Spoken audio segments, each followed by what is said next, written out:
情，初歸新抱就落地下兒，由得佢咁搞落去唔掂噶喎。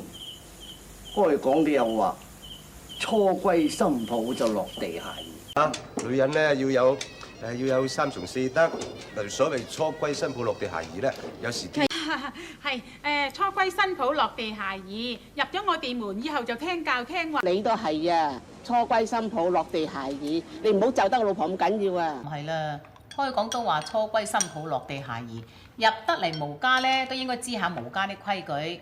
大少奶啊，初歸新抱落地下兒，係咁以教訓下佢哋。禮教之時，慢慢就識㗎啦。所謂初歸新抱落地下兒。